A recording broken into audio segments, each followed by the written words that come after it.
guys, it's time to talk the Real Housewives of Potomac, one of my favorite franchises. But before we get started, make sure you hit that like button and follow so you don't miss anything. All of my videos are alleged.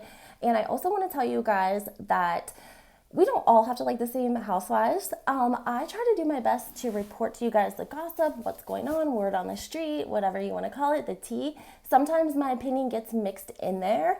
I can't help it. So I just want to let you guys know that I have lots of followers that I have so much love and respect for on Instagram, and we kiki and correspond all the time, even though we have a major difference of opinion on the housewives that we love and hate. And as long as we're respectful to each other and respectful to the creator, then it's fine. We don't all want to have the same opinion, right? I mean, we're on a housewives page talking about Real Housewives. We're kikiing, this is what we do. We go back and forth. We listen to each other's perspectives and opinions. And, this is also how we dig up information too. So don't be afraid to comment. Let me know what you guys think, what you liked. That's what we're here for, okay? So also want to tell you guys about the Real Housewives of Potomac. Oh my gosh, can you guys believe that Michael and Ashley are officially legally separated, okay? Now, the whole Michael and Ashley Darby situation has brought drama to the YouTube world too. I don't know if you guys know Sherelle's world. She has over 250,000 followers.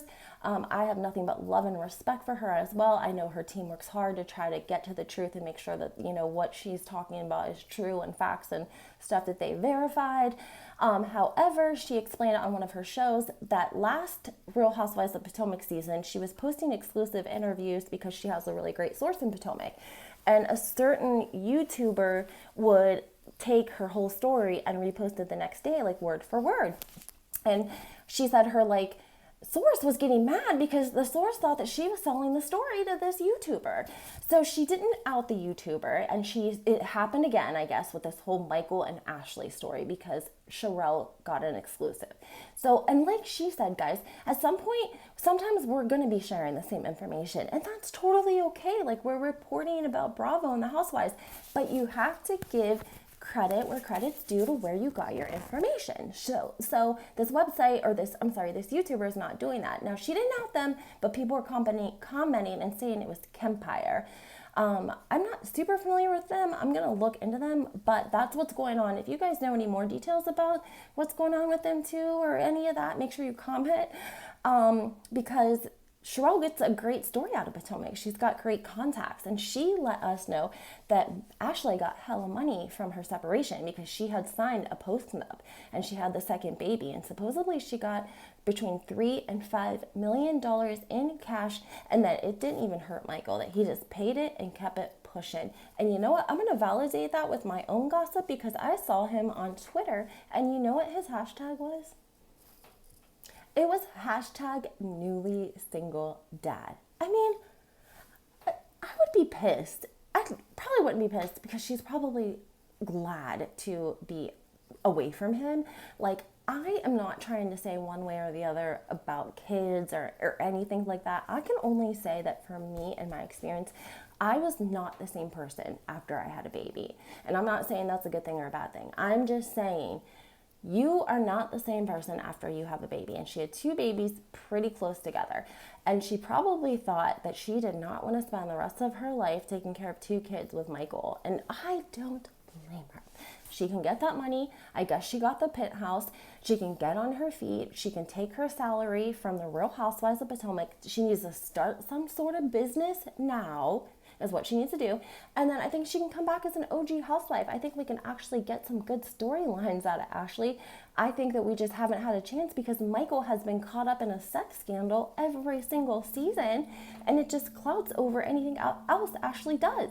I mean, he was accused of assaulting a cameraman, for goodness sake. How can you outdo that? You can't. I mean, you can't. So I really feel bad for Ashley because I do think that she really loved him. But I think, again, after she had the 2 kids, it's kind of like you realize, when these partners do these boot camps and they do team building and they have to do all this teamwork. When you have a newborn baby and you're a mother, you need a team, you need a partner, you need a team player that is helping you. It takes 2 of you. And when you don't necessarily have that in your partner, sucks and you're like, I can't do this for another 18 years, then it would make sense to just move on. And I think we have great things to see from Ashley. I want to know where Michael gets all of his money. No one seems to really know this. I mean, he's a businessman, Australian. We know that. We know that he had a wife before Ashley, and the word on the street always was that he left her for Ashley. But we don't know that for sure. He does have other kids, of course. We did know that, but we didn't see them on the show. But yeah, they're it's legally separated. And I guess because in Virginia, you have to wait a certain amount of time to be legally separated to officially get legally divorced. So that is what's going on with Ashley and Michael. But here was the exclusive part that Sherelle was talking about. She said she had an insider because there was a big party, a big exclusive party that the Grand Dame threw because her show was premiering. Now, this is another thing I did learn from Sherelle. The Grand Dame's show is a special. It's a special about her and her family in the plantation in Surrey County because, guys, her family were actually slaves on that farm, and then they bought the farm that they were slaves on. And that is very powerful, and I give her like a lot of credit for putting that into a TV show. And so it's different from Candy's show because Candy's show is a spinoff. So you see, like, Candy's show is a spinoff and Karen's show is an actual special. So there's a difference. Anyways, there was a huge party for the Grand Dame. It is exclusive. Ashley was at the party. Supposedly everyone was whispering about Ashley and Michael separating, and apparently Ashley was alone going group to group and speaking with all of the people there, and she was confirming it, she was saying it, and she was proud of it. Like, she was proud that her and Michael were separated. So that doesn't surprise me either. I mean, the man was on Twitter hashtagging newly single dad. I mean, he was caught with that girl in a hotel room and she took that video of him in his underwear, which that was not so nice. But what I'm saying is, kudos for Ashley. Let me know what you guys think. I mean, I don't know a lot of people that support Michael, but I mean, I'm just saying, let me know what you guys think. Okay, I want to talk about, also we have to talk about the Shaws of Sunset, and I want to talk about Melissa on Watch What Happens Live. Did you watch her? If that was not shade to Teresa, first of all, like, Andy didn't even have anything to ask Melissa. Like, he didn't ask her really anything personal. I mean, you can ask her how Joe is, how's their new house going, okay, and then that's it, because she doesn't provide us with much of a storyline. And we keep hearing about Antonio's 16th birthday, which, okay, I feel bad. I understand you threw a huge party for your daughter and you would have liked it to be showcased on the show a little bit more. I can understand that. And of course, like, they filmed Teresa and the girls moving, and like, that didn't seem like it had to go into the episode, but I think people really enjoyed watching the girls leave, their family home and pack and move. And I think Melissa wanted to see Antonio's 16th birthday instead of the Giudice girls moving, is what I think, and I think she's upset about it. And the fact of the matter is, though, when she went on Watch What Happens Live, is there's nothing else to ask her except for about Teresa. And that's what Andy did. He said, well, when was the last, have you talked to Teresa since the reunion? And she said, no. And then they were talking about Louis and the whole, everything that was going on in Nashville. And she was like, oh yeah, Teresa, of course she's gonna hold on to Louis. She is like the puppy that he rescued, and he got her that house, and da da da da da. And everyone like kind of paused, I felt like, when she said he got her that house, because that house was supposed to be a business investment that they both invested on when they originally purchased it before they were engaged.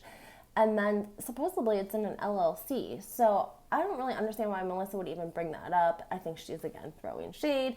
They did like this whole Teresa versus Marge kind of like little game, and he was like asking questions like, who is more loyal to you, Teresa or Marge? And guess who Melissa said? Marge. Who's more two-faced, or, who gossiped more, whatever the case was. If the answer was negative, she was answering Teresa. She was showing her loyalty to Marge, and it was pretty bad, guys. Also, she posted on her Instagram, it was a photo of like all the ladies while they were on vacation in Tennessee in front of their house. And of course, Teresa wasn't there because she and Louis stayed at a hotel, which I think it's really strange that we didn't have a cameraman on them. Why didn't we have any production with Louis and Teresa except for when they were in the group? I didn't understand that at all. That didn't seem normal to me. It was not, like, why didn't they have another person filming them? And I also thought it was weird, like we barely saw the conversation between Joe and Teresa. I thought that was strange. I don't know if they're trying to edit in favor of Teresa and Melissa's getting a bad edit, because I don't think Melissa's necessarily getting a bad edit. I just don't think anyone really liked the whole country music, taping. We just saw the Real Housewives of Orange County do something similar, but like a little bit more funny or like goofy, if you will. And then we'd have to see them make a song as well. And I just think Tiki's wife, I don't even remember her name. I just call her Tiki's wife. I'm not trying to be mean, but like we don't get to see their home life. We don't get to see their kids. We don't get to see their relationship behind the scenes. And guys, when we don't see that, it really, I feel like, hurts a housewife. And even if you like Noella, okay, we didn't see her family, but she came in as like a strong force and a strong personality trying to take on the head dog Heather. It got her more camera time, but it didn't make her more likable. It didn't make her more relatable. Like, we are watching the Real Housewives, and so that means that a lot of our audience is probably housewives, and we want to see things that we can kind of relate to a little bit. And I think if we don't get to see the housewife in a motherly setting or a wifely setting or whatever the case is, their personal life, it hurts their chances on the show of coming back because we don't even know who you are. What got me about Tiki, did you guys notice whenever so the day that after everything happens, they get up the next morning and all of the boys are going to go on the boat and the women are going to go sing their song, right? Tiki stays behind because he says he has to do a radio show. Now, did you guys notice that when the decorator, who was like this 5'5" bombshell, but was probably like 18 years old, no, not 18, she was very young though, I thought she was young, and she was very beautiful, she knocked on the door and Tiki went and answered it, and his eyes, if they could talk, it was like he was undressing her with his eyes. I felt like I must not have been the only person that picked up on that because of the fact that it was even in the episode. Like, when did they show, the housewives and their husbands answering the doors for common folk? Like, they didn't advertise the decorator. They didn't advertise the company. Like, it was simply him answering the door and kind of saying, hi, how are you? I'm good. I'm the decorator. Do you need help? And she's like, no. And he kind of escorts her, lets her go before him and escorts her to where she says she already needs to go. But his eyes were undressing her. And I don't care what anyone says, I saw it. And secondly, we know that supposedly, allegedly, his ex-wife, they were like together and she was pregnant or something when he got with his blonde wife now that I don't know her name, the one that's on the show. That's supposedly how they got on the show. That was like all the dirt, and Teresa mentioned it, and like they didn't even talk about it. Like, why didn't they address their drama and their confessionals? I thought that was strange too. Like, why didn't producers ask them about that? They did have Tiki's wife do like one confessional, but they didn't even ask her anything worth seeing. We don't even see her on the after show. I don't think so. Has she even been on Watch What Happens Live? I don't know. I don't know what's going to happen with her. I'm disappointed because I really think they need to get some housewives in there because Teresa is like the major storyline. We're all kind of like wrapped up with the whole Jen and Bill thing too. So it's, it's already the season. We're already done with the season. We have one more episode.